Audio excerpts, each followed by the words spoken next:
Terrific. Hello, everybody. Welcome to another episode of Finding Brave. I'm Kathy Caprino. I'm beyond excited. I almost couldn't sleep last night to talk to our amazing guest, Mark Greene, calling in from Manhattan. You are in for a treat, people. And I hope you're in for more than that. I hope that this is what do we hope is what do we hope for this, Mark? That there's some consciousness expansion, some thinking of who we really are and what we believe, all of it, right? Yes, absolutely. All of it. Everyone, please meet the amazing Mark Greene. With no further ado, I'm going to tell you all about Mark. And, you know, I learned of Mark, first of all, through our amazing colleague, Mike Stollard. You're friends with Mike, yeah, Mark? Mhm. I just need a shout out to Mike. He has introduced me to so many people who have altered what? The way I look at things and enriched the way I perceive, the way I work. And I'm so grateful to you, Mike. He's been on the show too, but I wanted a shout out for that. So, everyone, we are talking about today healthy masculinity and the battle against man box culture. Big, big. All right, but let me tell you about Mark. Mark Greene is a keynote speaker and author, writing and consulting on relational practices, diversity and inclusion, and masculinity for organizations worldwide. As a co founder of ThinkPlay Partners and as a senior editor for the Good Men Project, Mark has spent over a decade deconstructing. I have to go slowly because there's so much in every one of these words. Deconstructing our riddled dialogues around manhood and masculinity. He is uniquely positioned to help men, individuals, and organizations create a healthier, more connecting vision of masculine culture and identity. Thank you so much for the work you do, Mark. All right, can we dive in on the question that we were just exploring before we went live here? And just to give a little context, you all know, I think, if you followed my work, I am my sweet spot is helping women become more powerful, more impactful, more empowered, more self-loving, to close those 7 damaging power gaps to make the impact they deserve and they want to make, right? And as I was making coffee for before the show, I thought, okay, Mark's work is all about reinventing masculinity.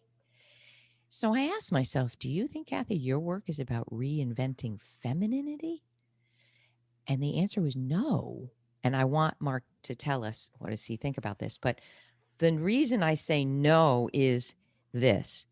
I don't think the feminine needs to be reinvented. I think the world needs to be reinvented in how it perceives the feminine and how it, in many cases in the working world, diminishes, suppresses, sidelines, ridicules, and I'll go so far as to say hates aspects of the feminine. But also, what I'm thinking is we want to get out of any box culture. Women want to be powerful, and that's considered masculine. Men want to be vulnerable and emotional, and that's considered feminine. So, can we start with this idea of what is reinventing masculinity and what you think about my thoughts that femininity may not need to be reinvented? I'm dying to hear. Well, there's several ways into that conversation. And I think one of the best ways to frame um, what's going on in terms of our larger culture of masculinity is to just simply view it under this overarching umbrella of domination-based culture. That is to say, a way of organizing our expectations around how people behave based on a hierarchy which functions as a structure by which those above dominate those below acquiesce to the power of those above. And you see these structures in old style business organizations. You see them in entire. I mean, there are nations of the world that are organized around this idea of dominance and power. And typically at the top of those hierarchies, in the West, it would be white men. In other parts of the world, it may be men of a certain religious belief system. But whatever the case is, it's always hierarchical, and in that regard, uh, men may be at the top of that pyramid, but if they want to stay there, they're obligated to perform dominance over everything else, over connection, over relating, over all of the other sort of human capacities you've mentioned as feminine. Right. They're simply expected to dominate those below them, and if they fail to do so, they lose status. So that increases the number of individuals above them that can dominate them. And it is this kind of a system, which is generations old, centuries old, around which all the major institutions of the Western world have been organized, including military, religion, education, business, government, all of it. And what we've ended up with is systems that the success or failure of which depend exclusively and solely in the West on what white men were able to achieve. Now, we know from diversity and inclusion research by Deloitte and other organizations that this limits the capacity for corporations, for organizations, for governments to actually be innovative, to produce good outcomes, all of that. So the sad fact of the matter is hierarchical domination-based systems fail. They fail to bring the results that we need literally as a species to survive. I need to ask a question. Can you I think we could all guess what performance dominance is, but can you dimensionalize it for us? What does it look like? I think we all could tell you, but can I hear it from you? What is Right. performance dominance? Domination-based cultures simply require, well, let me just take us a sidestep here to what we call man box culture. Yeah. And I want to give you a quick background on it first. A guy named Paul Kivel, working with the Oakland Men's Project in the early 1980s, Hmm. their organization was attempting to understand and intercede on behalf of women. They were Wow. trying to understand why violence against women was epidemic. Wow. So what they did is they went to high schools and they asked boys a simple question. They said, "What are the rules for being a man?" And what they got back was some fairly simple, narrow ideas about what a man is. And at the top of the list was things like don't show your emotions, always be tough, always be in control, Oof. be a wage earner, not a caregiver, have control over women and girls, be heterosexual, not homosexual. And if you talk to other men, talk about sex or money or cars, don't talk about anything deep. Never show fear, never show uncertainty. So this set of rules is really, I think whenever I speak to groups and I ask them just to name the rules, they pretty much name these because we all know them. We Right. all understand that that's what a dominance-based culture requires in order for men to be slotted into that. And so once boys are brought into this, and they're brought into this culture from infancy, Right. all of their natural capacities for connection, those things which you referred to as feminine, which I refer to simply as human, right? So we 100%. we need to understand that we take boys and we take certain natural human capacities for forming relationships. We wrongly gender them as feminine. So we're talking about empathy, connection across difference, caregiving, all of those ideas. We wrongly gender them as feminine, and then when boys show emotion at a very early age, we say, "Man up, be a man. What are you, a sissy? What are you, a girl?" And we train them out of connection from the time they're born until they reach early adolescence. Meanwhile, we're telling girls, I'm sorry, but being tough, being a leader, having the ability to stand up, all those things are masculine. We wrongly gender them as masculine. So if you take this full range of human capacities, leadership, compassion, empathy, caregiving, strength, tenacity, if we taught all of our children the full range of what it means to be human, then there wouldn't be this false gender binary around what a man is and what a woman is in terms of the business context or communities or politics or education or anything. Instead, we take our children and we take half of their human capacities away from half of the connection and relationship capacities from boys, half of the leadership strength away from girls. And Oh, Mark. I remember when you So remember when tired. Title IX was passed. You remember Yeah, that years I do, ago? of course.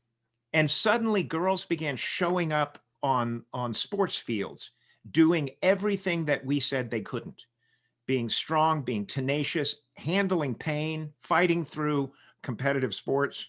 And within 10, 15 years, we were seeing this in championship women's soccer at the global level. So we learned very quickly that these ideas about women, what women can or cannot be, were simply culturally defined. And we have changed that part, but we haven't Except, had Mark. that conversation for boys yet, for boys and men.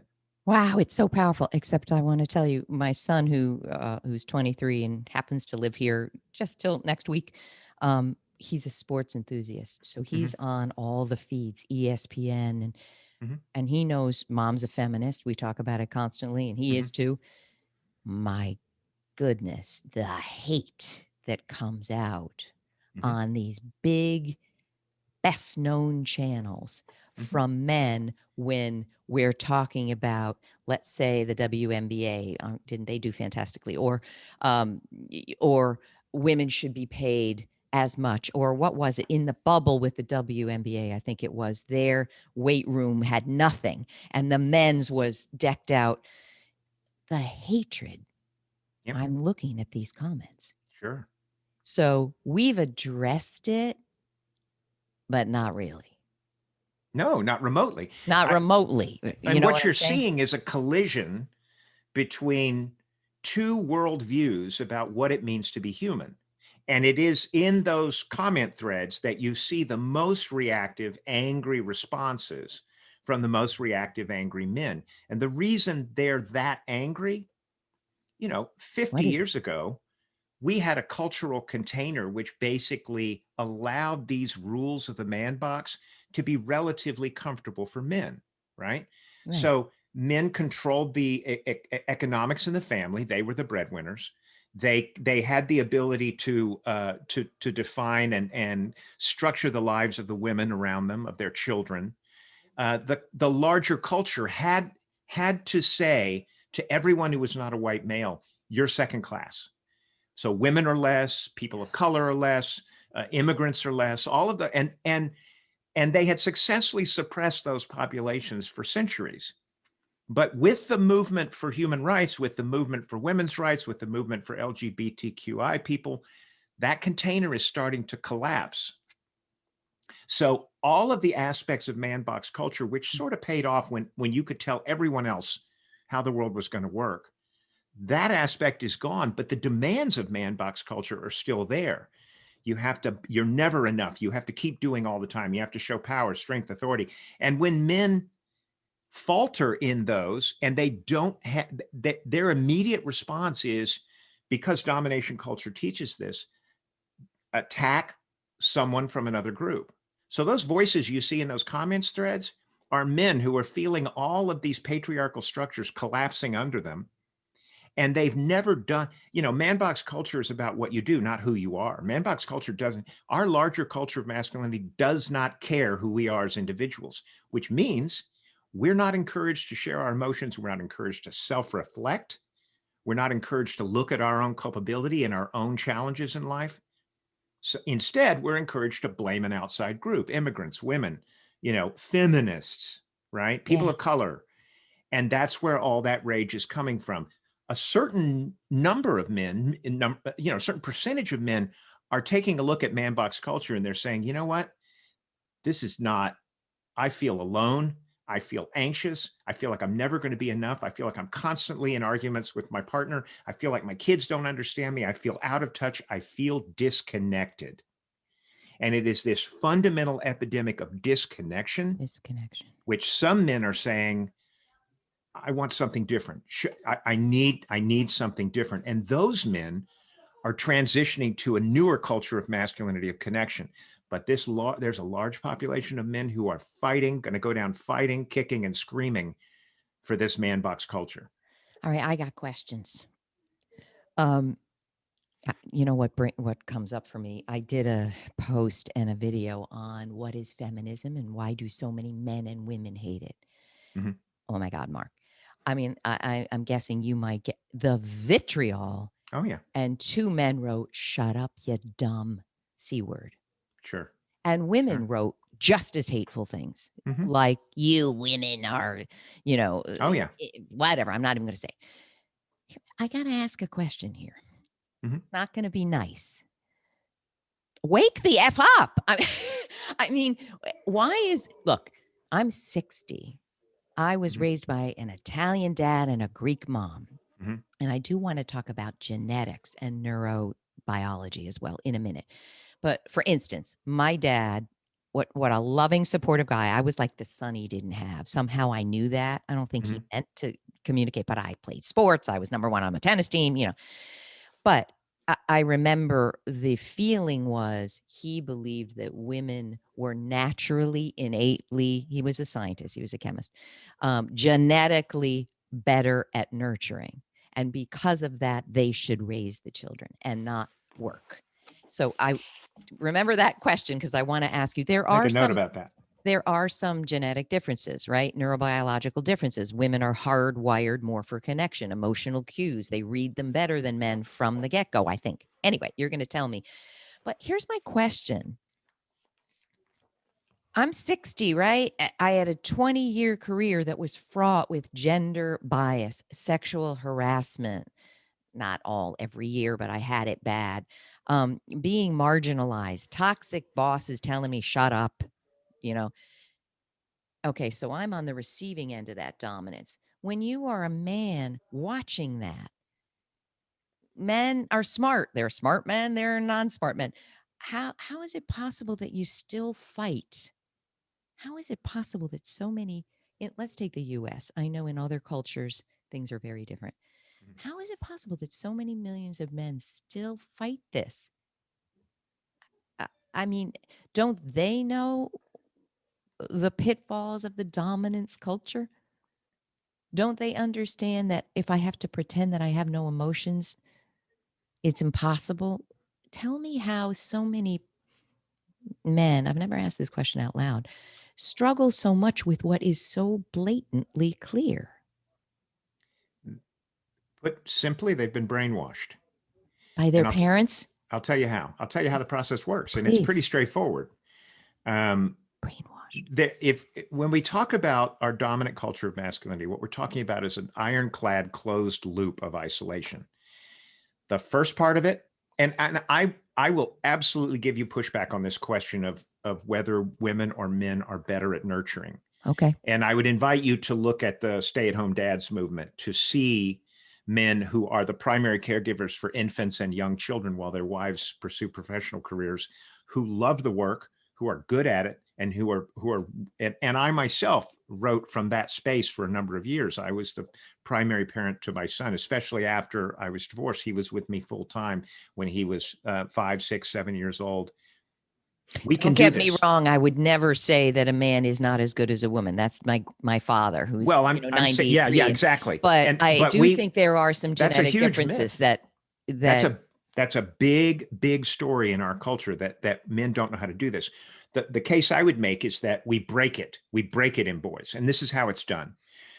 When boys start out very young, if you watch 2, 3, 4-year-old boys play together, they have the most joyful, glorious level of connection. They play in ways that we as adult men can remember. We can remember our early friendships with other boys that were rich and beautiful, and we literally would go out every day and say, let's just make a beautiful golden afternoon of connection.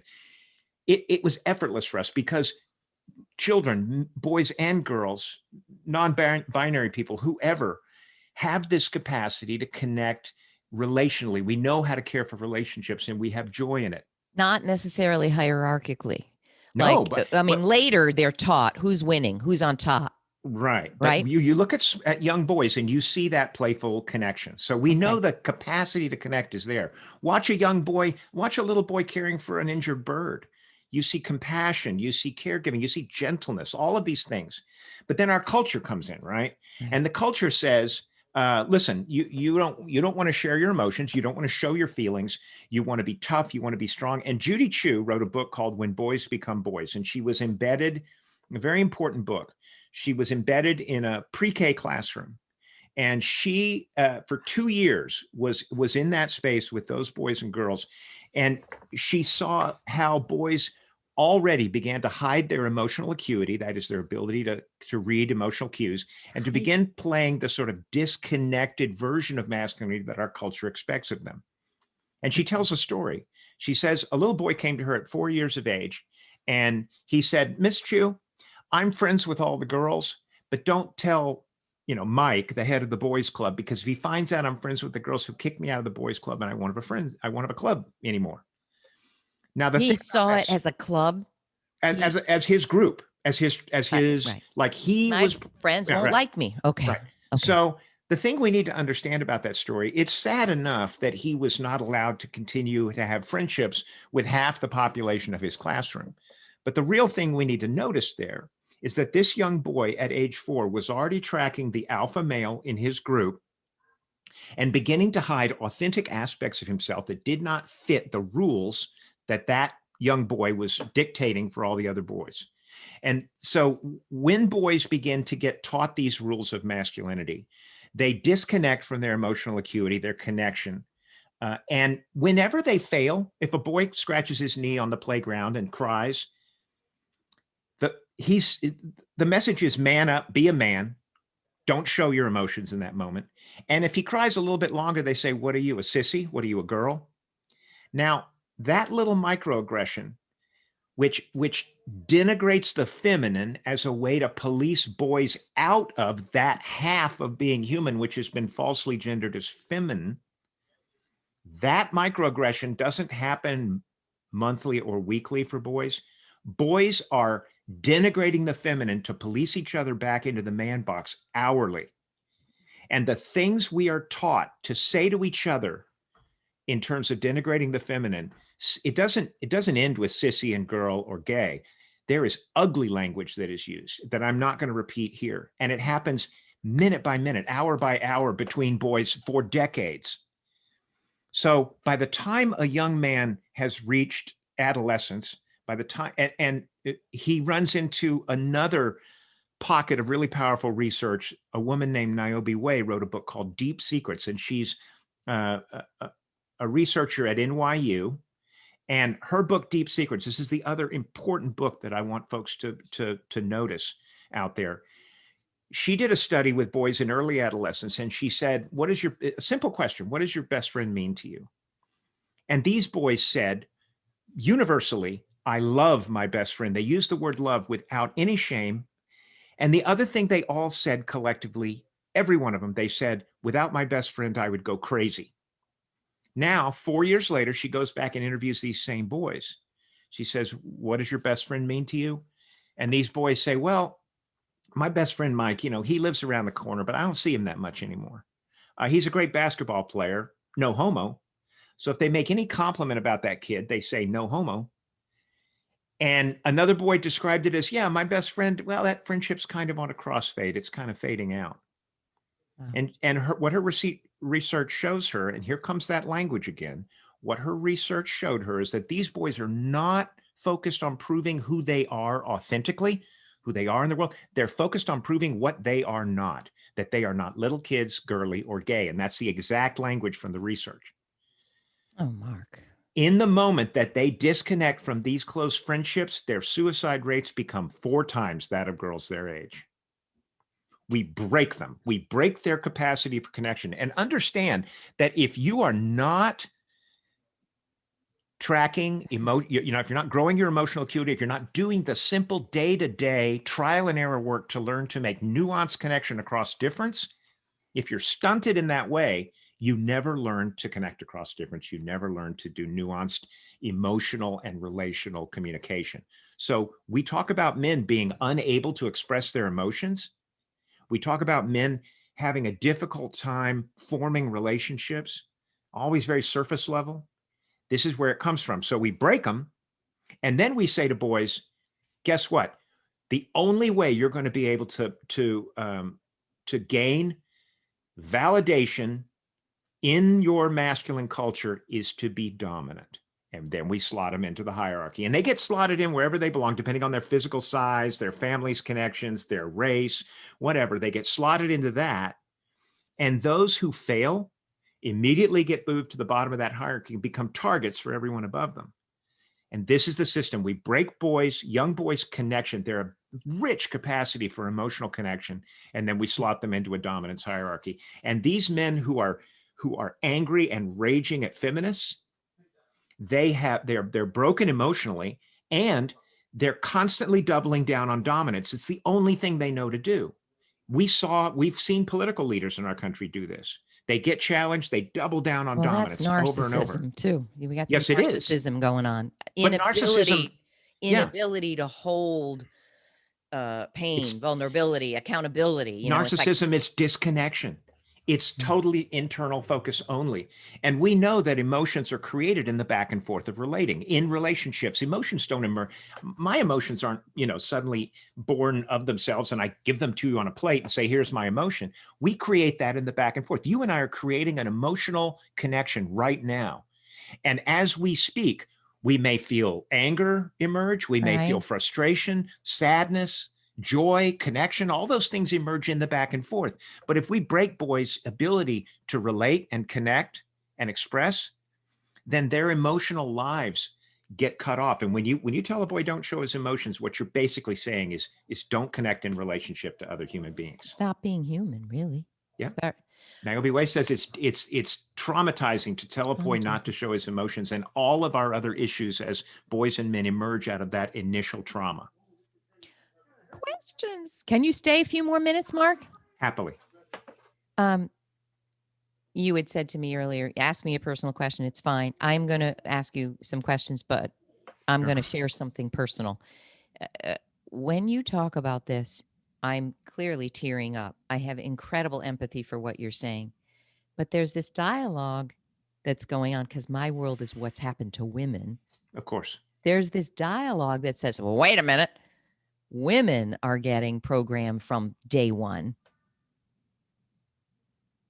Be pleasing, be malleable, be soft. I mean, I bring it up a million times. I was a great tennis player, and boys, I had a lot of guy friends. I loved them. Friends would call me, you want to play tennis? They wanted to beat the number one girl because then they could say, girls stink. Not one of them beat me, and I wiped the court with them, and I'd come home, and my mom would go, don't beat the boys. Why not? Because they won't like you. This is one of 10 million messages girls get. So would you say that if you spent the 20 years you have about men looking at women and everything we've had, would you say, yeah, it's both equally brainwashing? Would you say that? I would say that patriarchy gets internalized by men and women. And I'll tell you about a very interesting study. You and I both operate in corporate spaces as part of our work, right? Right. So you would think that the percentage of men who have realized that we need, inclusion and diversity in order to be successful, and who are doing that work, are appreciated by women in organizations. I have a quote here from an article from the Harvard Business Review, and I'm just going to read it verbatim. Okay. First, there's the dreaded wimp penalty. New research reveals that men perceived as less self-promoting and more collaborative and power-sharing are evaluated by both men and women as less competent and, not incidentally, less masculine. Egalitarian men can feel the backlash effects of stigma by association, perceived as being similar to women by advocating for them. This is more likely in organizations where people endorse a zero-sum perspective on gender equality. Backlash against male allies is a real possibility. If women see male allies as weak, we like them, we appreciate their advocating, but if they're still buying into that idea that toughness and leadership is also dominant behavior, then we as men and women, our work together is to unlearn all of these patterns that we've been taught generationally. There's a certain percentage of men out there, Kathy, who would like to meet a woman who can beat him at tennis, who would appreciate that, who would say, look at you, that's Really? amazing. Yes, That's I know that. powerful. Now, Some of my friends. generationally, you and I are in the same generation. I'm 61 years old. So we come from a time, I mean, my mother's generation, that there was a level of disempowerment there that women of my sister's generation have leapfrogged past, but there's another leapfrog process that's going on right now for young women. And sadly, we had to live. I had to grow up in a culture where I failed at man box culture, but kept trying over for You centuries. failed at fitting into the man box Yeah, I culture? couldn't get it done. I tried. I mean, look, let me What say couldn't you this. get done? Let me say What? this. Yeah. As a very young man, How were I you was different? definitely low on the pecking order. I had a late puberty. I was small. I was skinny. Eventually, I learned how to make some money. I got a mortgage. I got married. I pursued all of the markers of success, and I think I succeeded pretty well. Except when you note that my ability to understand my own trauma and to be in relationship with a woman, I failed at 2 marriages, right? And ultimately, I ended up feeling every day of my life that I was alone. Mm. That I had friends, I had male friends from high school, but we didn't talk but once every 2 years on the phone. The disconnection that boys and men face, they try to medicate it with getting that mortgage and getting that car and making money and having sex and doing whatever. But sooner or later in our lives, we begin to face these crises that are born out of the fact that we don't relate, we don't connect with our own partners, with our own spouses, with the people we work with. And as men age, sooner or later, the rules of the man box, get a lot of women, make a lot of money, they're going to fail at those things, Hmm. which is why suicide rates in America are skewed so heavily toward not only older men, but older white men, because men sooner or later fail at being able to perform, and the younger men kick them to the curb and go right on by. And And they there's no end up connection to boost that. They There's have no no they have no community of no male community. friends to rely on during times of crisis. Now, there's a solution to all this, right? Yes, tell us. We need it. What is I'm it? part of the Mankind Project, and we do men's work. We get together in circle and we connect and we have the conversations we need to have in order to connect as human beings, instead of placing each other on the pecking order and figuring out who's the alpha in the room, right? Men thrive when they have a circle of friendships in which they can be honest and be authentically themselves. And this is the men's work movement. Whether you do Every Man, the Mankind Project, Hugh Men is over in London. Men's work is, and men can choose to do their work with a therapist. They can get some self-help books and read them. They can join men's groups. But men hit a crisis sooner or later in their lives, and they either say, I did my work at 55, right? Oh, wow. And suddenly now I have those friendships again that I remember from being a young boy. I have the same joy when I call up Boyce and Hodgson, or when I call my friend Charles Mathis. We feel this joy of connection and friendship and acceptance and understanding. I had to do that work to get there. And some men, they hit that crisis and they go right the hell on for divorce number 3, or they go right the hell on to try to double down on dominance. And sometimes all they have is that anger. The one emotion we're allowed to have is anger. So they direct that anger at feminists online and women and immigrants. And this creates political movements. This creates a white nationalism is rooted in men's sense of victimhood. My race is being erased, right? There's a direct correlation between male supremacy and white supremacy. You go to the Southern Poverty Law Center, you can read all about it. This is victimhood as identity, because these men will not self reflect because they're broken. They were taught never to do that, never to look at themselves. Some men hit the crisis, they go to men's work, they go to connection. Some men hit the crisis, they get angry, they vent, and then eventually that they turn that anger internal and they commit suicide. Oh, Mark. Let me ask you something. Can you stay with me a few more minutes and we can make it a two-part series? Do you have the time? Sure, I do. Wonderful. I have to, I want to talk about what the heck do we do here, because, and we will in a minute, because everything is how you were raised. I say you are what your childhood taught you to be, unless you unlearned it and healed it. You are, don't you Mhm. think? Yeah. So I want to hear, okay, what do we do when we're 50, 60, and we're sensing it all spinning out of control? But I have to ask this question. You said, if I understood it correctly, look, the men that are understanding that this work needs to happen, diversity and inclusion, and are being more collaborative and less hierarchical, they're not liked by either side. Either we're not sides, men and women, right? But I want to ask you this. I interviewed the behavioral science guys, David Maxfield and Joseph Grenny, Mm-hmm. and they filmed a female actor, and a male actor saying the exact same thing, and it was forceful. And they showed it to audiences, Mm. both men and women. It was Yeah. Yeah. incredible. And the, Of the the course. the actor said, "I do not agree with the direction this team is going." Wildly, all audiences rated both the man and the woman as less competent and less valuable for Hmm. being forceful. But the female, her competence and her value dropped, exponentially. Sure. So they looked at mitigating what can we do to mitigate that backlash? And I thought it was brilliant. What they came up with, they tested some introductory statements, and one of them was a value statement. So I teach this. When you're about to say something that nobody's going to like, Mm-hmm. start perhaps with a value like, okay, folks, I really value transparency and authenticity here.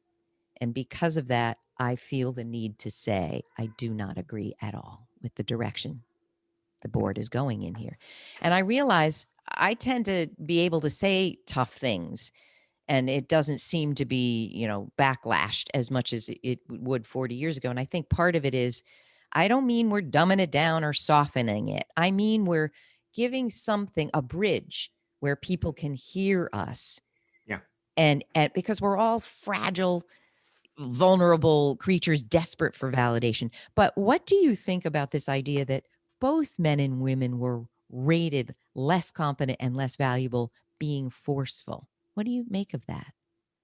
Well, Is I it don't know refreshing? the context of the research. I don't know where they got the populations Yeah. that responded to the research. I will say this: we're reaching a tipping point in this culture where people. I mean, we got trained up by social media to go to the binary, and the binary is black and white, right and wrong, me and you, us against them, and all this binary thinking has created media and culture whereby this alpha male persona Yeah. is played out by people both in the comment threads, but also on certain news channels, right? The angry, entitled alpha male who's simply going to condemn the point of view of everyone else, and that's a binary, right? So we get clicks and we get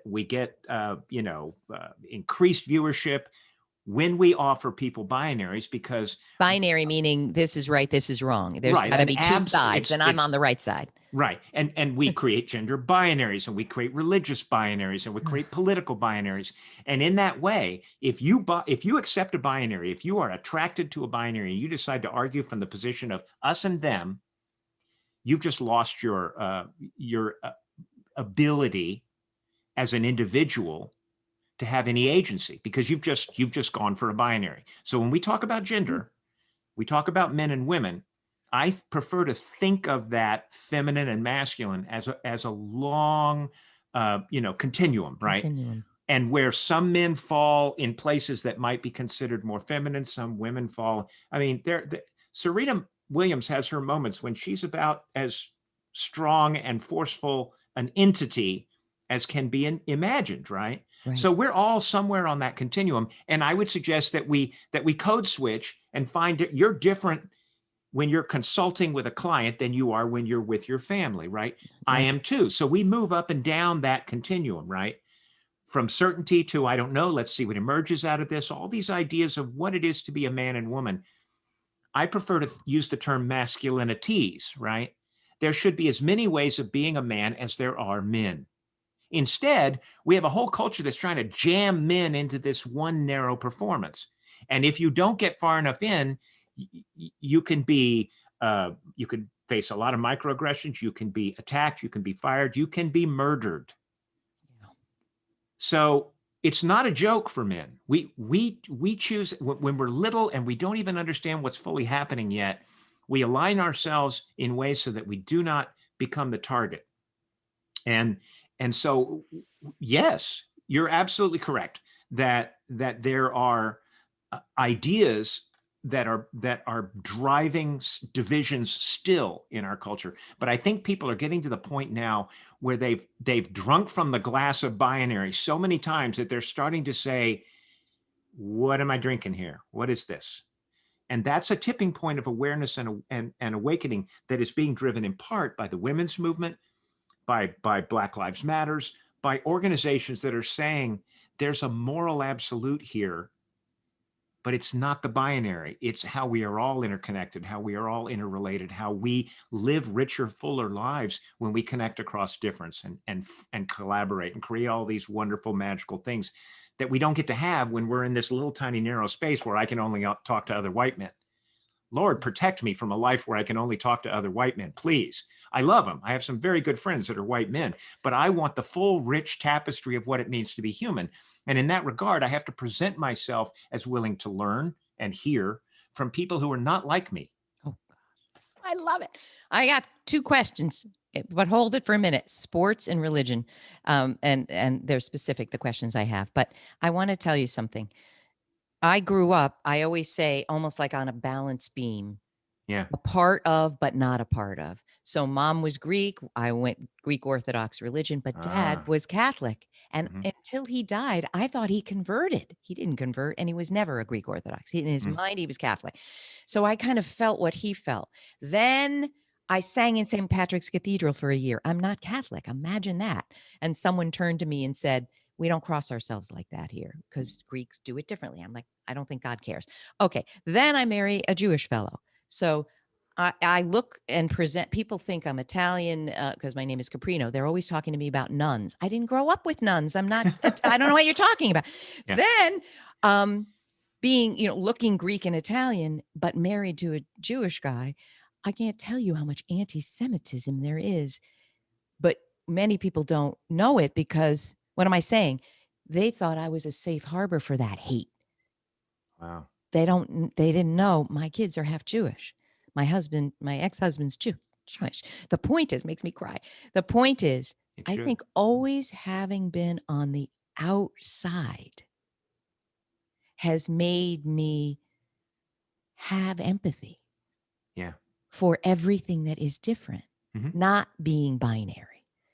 I am, but I'm not. I'm Christian, but I'm married to a Jew. I'm right. So I think that it came more naturally to me not having that. I was a brain in high school, but I smoked cigarettes and I was an athlete.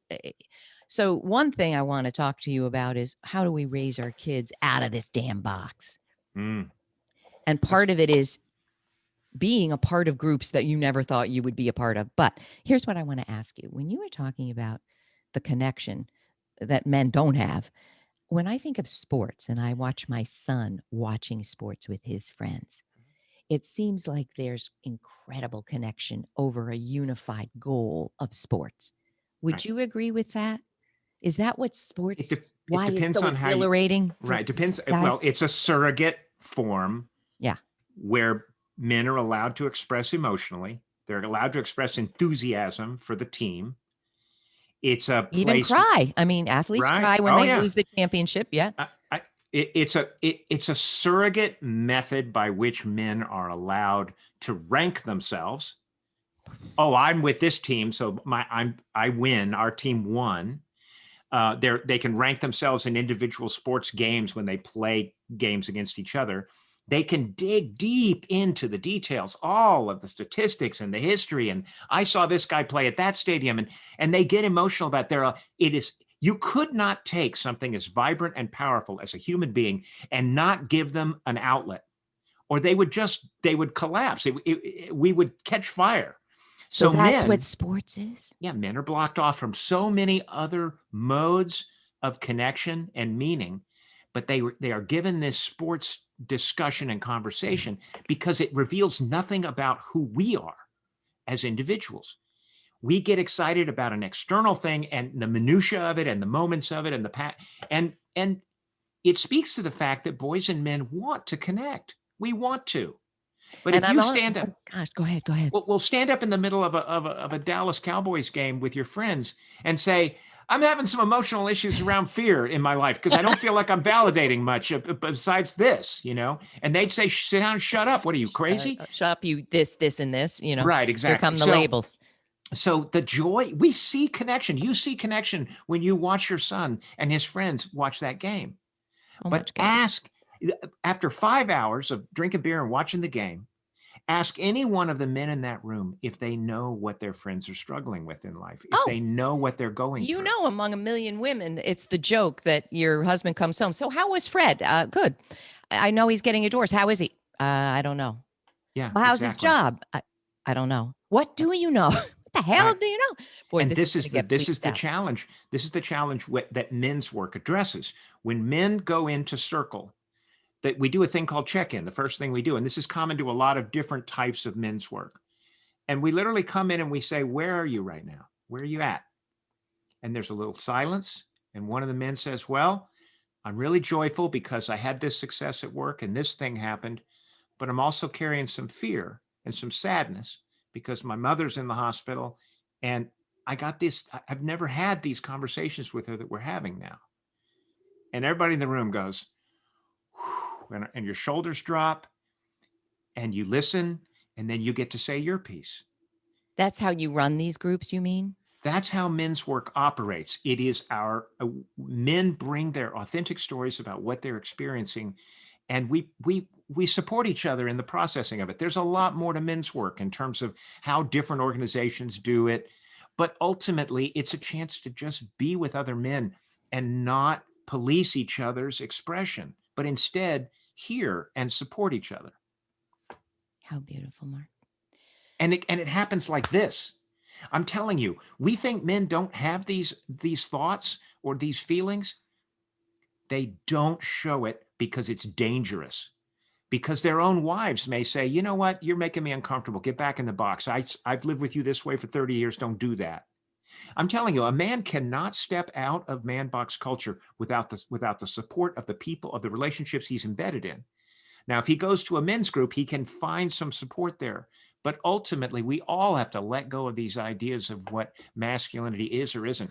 And I just want to say, in defense of women, some mothers teach their sons how to be tough, how to do the man box performance. Some fathers teach their sons how to be tough, how to do the man, how to be dominant, because we know what's waiting for them out there in the world. And we're afraid to send them out there if we don't give them some armor, right? So it's a self-perpetuating generational thing that sometimes it's ignorance. They don't know any better, but sometimes it's, look, we can be a little bit more connecting here at home, but you got to be careful out there. And a wife may say to a husband, look, I get it that you want to do this work and utter, but don't show that stuff at the office. Because we set up a system where I'm at home taking care of the kids and you're the only wage earner. And if they get wind that you're doing this, you may not have a job. You may lose those. Are you saying that's the wrong way to approach it? It's keeping him in the box? We have to have relationships in our lives that allow us to do this work somewhere. Mm-hmm. But I would also suggest that once this change begins to happen for us, anyone at work would be like, what's going on with that guy? And some may be like, what's going on with that guy? But some people might be, you know what?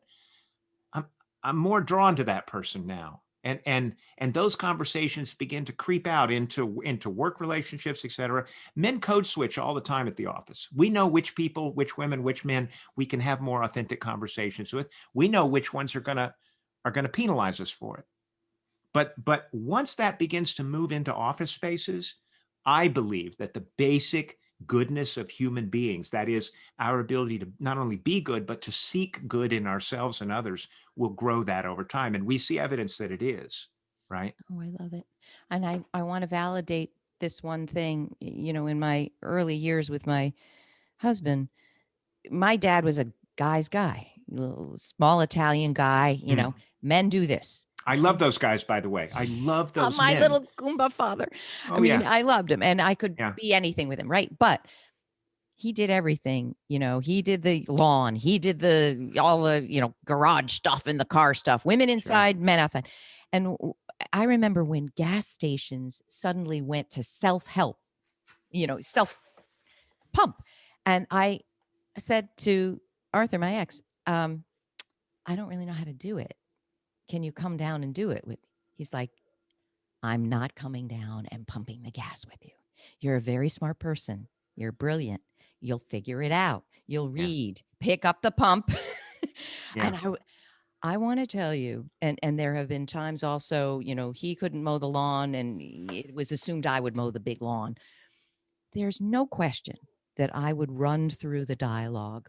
This is not it. This is not how it should be. Because that's not how I grew up. Dad did that stuff. Yeah.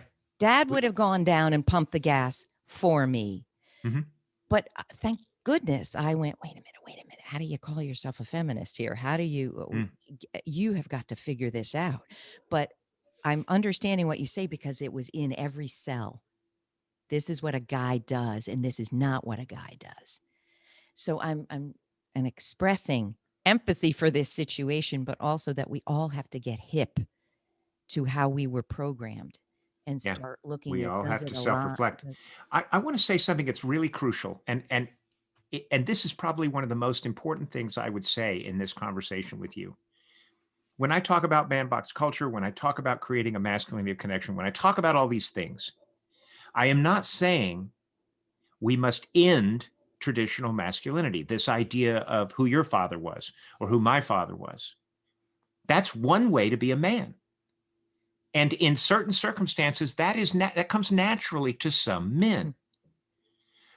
If I were to sit here with you and say, we need a masculinity that's on a spectrum where men can find what is a good fit for them, but we can't do this one over here because it looks like the past, I would be absolutely I would be breaking my own You would be rationale. creating another man box. Exactly. Traditional masculinity is fine.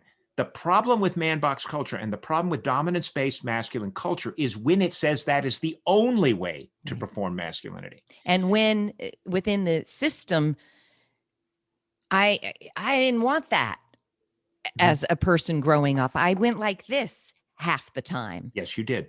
And that's why I am who I am. But it doesn't work when the system is forcing a way that all the other members of the system are not, or several members can't flourish. Would you agree with that? I would. And what we need to understand, I'm going to take a simple example. It's 1950 and you're a young boy and you're 13 and you realize you're gay. And the culture around you absolutely has no space for that. These narrow rules for how to be a man, you begin to perform them over and over and over again. And you hide something as fundamentally human as your sexual identity. You hide it. And you spend years hiding it. And every time someone says something negative about a gay person, everybody uses the F word, whatever it is, you're the loudest one. You chime in the loudest. Yeah, that guy, he's gay, he's disgusting, whatever. The distance between the narrow rules of the man box and the thing that you're hiding, the greater the distance, the higher level of anxiety you live with. So I identify myself in various ways that are well outside the man box. I believe I'm very good at nurturing and caregiving. My relationship with my son taught me aspects of myself. As I was changing his diapers, I was bathing him, I was carrying him around at night for him to go to sleep. All the things that I did taught me about aspects of myself that made me finally come to understand who I really was. And after a lifetime of trying to do the man box thing, make money, get women, drink everybody under the table, all that stuff, which I did pretty well, but it felt like a failure to me because it wasn't authentic to me. And I failed at it eventually because you can't do something right 100% of the time. So I lost a job or two, and then I failed at marriages, and then I didn't have a good year financially. And then all of these things, man box culture is set up to make men fail. Sooner or later, you fail. Good grief. But when I held that child, I remember when he was born, you hand an infant to a man who's like, I'd really prefer to be fixing the screen door and painting the house and doing these things because I don't know how to do this. It's not instantaneous. These stories, I don't know how these men do it who are like, my son, oh, and suddenly they're like connected. I was freaked out. I would sit down with this baby as my wife would get in the car to go to the store to do something. Finally, a month went by before she finally handed me this child and said, I got to get out of the house. I sat there and the clock stopped on the wall. It literally stopped. I was like, I don't know if I can last long enough sitting here not knowing what to do. I wish she would come back right now. And yet a year later, I'm walking around this old 1930s house we had. I'm walking in circles. The sun's going down. I'm holding him like this. I'm singing to him, and I'm walking. I'm hearing my feet creak as it gets dark in the house, and as he snuggles up against me and goes to sleep in my arms.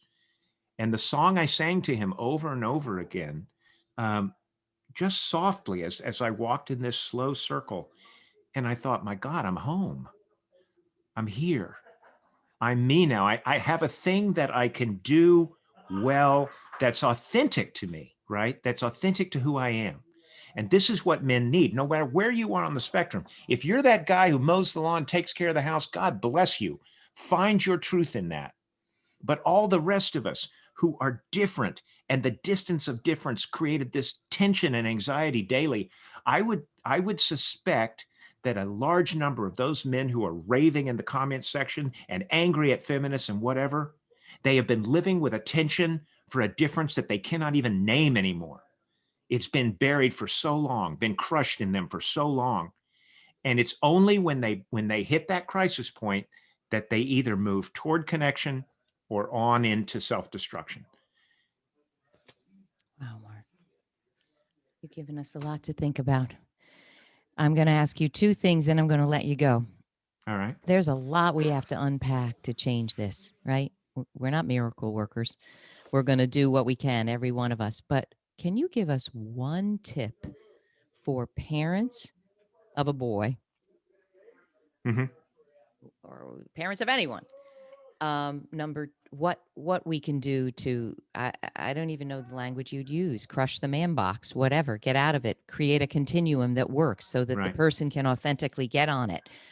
And number two, if you are a leader and you're the leader's listening to you and says, well, every darn word he says I resonate with, but what can I do? Now, you have books, you have programs, you have workshops. We're going to send everybody there. But what can they do when they hang up from listening to this? All right. A step. With our children, you have to remember that boys especially, but girls as well, face a version of this. The first thing we need to do in order to create a culture of dominance is we have to break their ability to form connection. So we as parents, when we take the time to be in authentic connection with our children, and that's not the same thing as teaching and telling. We do that all the time as parents, don't step off the curb, do your homework, all that stuff. But when we are in conversation and we say to our small children, you can begin in age appropriate ways when they're 4 or 5 years old. You can say, I saw what Mike did at the playground. Yeah, Mike got mad. It made me feel bad. What do you think was going on for Mike in that moment? And then you fall silent and you let them begin to sort of explore questions of what does it mean to be me? And what does it mean to be another person? And you carry those conversations. We don't sit down and have this once a Sunday. These are little conversations that thread in and out of our daily interactions. We are in connection with our children and we invite them to talk to us about what their life experiences are. And that part of the process is where we begin to thread in why being distinctive is valuable, why that makes sense, why it makes sense that you're the way you are, and why I value you for being the way you are. In this way, parents inoculate our children against a culture which says, no, there's only one good way to be. If you're a girl or a boy, there's only one good way to be. I love it. That's building that. Now, if you're a leader and you're looking at a population that you're responsible for providing leadership for, there's a version of this that is the same way. Begin learning the skills you need to center relationships as part of your daily work. Yeah, you talked about it earlier, Kathy. You said, before I speak into an issue I have with how this project is going, I'm going to share a value statement, right? What that is a way of centering the relationships first. You say, hey, everybody, I know we've been working hard. I know this has been a challenging time. I'd like to take a second here and just connect as individuals, check in with people, see how you can do check-ins in a business context. Say, how's everybody holding up in this process? Okay, I understand that. Listen, I understand we've been working 12-hour days. I know this project has been taxing, but I want to hear from you. And then I want to give you feedback on how I feel like I'm really proud of you guys. I'm proud of what's going on here. Then we move into the nuts and bolts. Then we move into the work of it. That's beautiful. And they say this about millennials, even more so than people who are older. Millennials want to be seen. And we talked about this as, oh, they had helicopter parents. They got a trophy for every single thing they did. They're not. Yeah, exactly. But fundamentally, they're saying, I want to be seen for who I am, not for my cog in the wheel role in this company. And I think it is in those spaces where people get invited to bring all of their resources. This is where innovation emerges. If you're sitting in a meeting and you think, well, Bob's leading the meeting and Bob said where he wants to go, and my job is to agree with him because Bob doesn't, innovation dies in that moment. Everybody just gets behind Bob and Bob's answer is the answer. Whereas when we begin to center relationships and connect with people, they feel more empowered to go, hey, I had this other idea. It's kind of crazy. It's out there, but let me just share it because this is kind of exciting because I like you and you like me. And yes, you're my boss. And yes, you have authority and you're ultimately, I get all that. But I had this idea. And it's only in contexts where relationships get centered occasionally that people feel the courage to connect in that way. Whenever you talk, my mind splits in half and I'm listening intently. And then I'm thinking about all my experiences that support what you just said or were the opposite and why I died a little every year in my corporate life. Yikes. Like having an innovative idea and somebody and everyone being mad about it and somebody saying, that was the nail in your coffin. Wow. I had a nail in my coffin. I had a coffin. I'm in a coffin. The point is, Mark, it's so, I've rarely spoken to someone who has such a deep conceptualization of work that needs to be done, but also has lived it, isn't just a pundit, an expert. I'm so grateful for you. So I hope people, my goodness, if you're not questioning, inspired, wondering, I hope you have a million questions. So where do we send people, Mark, who say, what is this? I've got to learn more. Where do we go? Where do they go? If you want to find me, you can go to remakingmanhood.com. That's it, huh? There's a resource there. I'm in most social media at Remaking Manhood. So Twitter and Facebook and LinkedIn. And I'm Mark Greene on LinkedIn, but Instagram. And I have a couple of books. And you talked about this question of how do we help our kids? My partner and I wrote a book called The Relational Book for Parenting, and it has a lot of these ideas in it about how to grow conversations beginning at a very early age to help our children reach that tipping point of connection where they will not, literally they get to a point where they go, why would I choose these cardboard cutout gender binaries that the culture wants me to have? I'm not doing that. That sounds awful. I don't want that.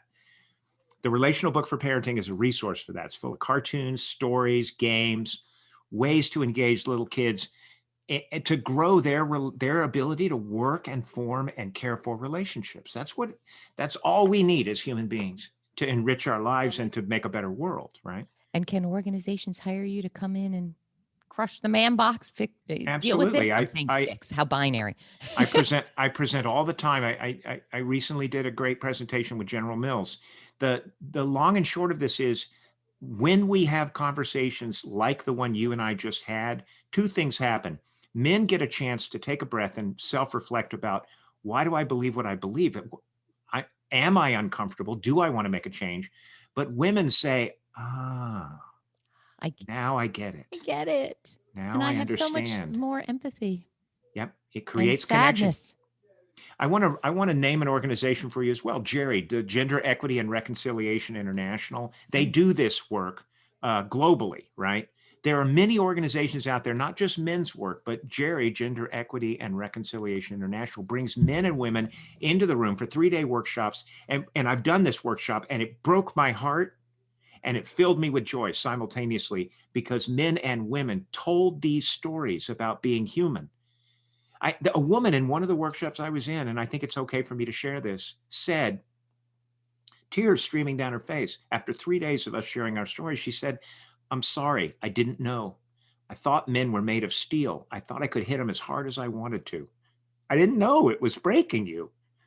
I didn't know that, and I'm sorry." Oh, And for a woman to say that to men, meanwhile, the men are literally weeping as they hear story after story after story of women being brutalized, being sexually assaulted, rape, all of the things that go on in the world that we're desperate to pretend aren't happening as men.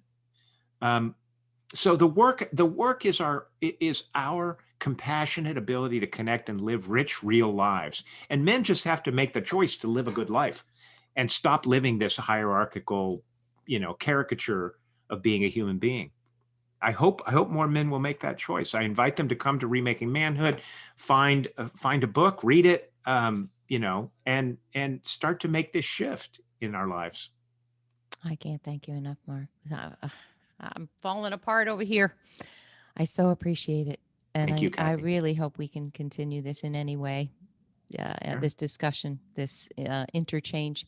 People, I hope you feel something here. I don't even want to give it a word. I don't want to prescribe, but I hope it's unlocked something in you that will be very useful in the future, in you building a whole life and helping others around you do the same. Thank you again and have a wonderful week. And we will see you next week. Bye. Thank you.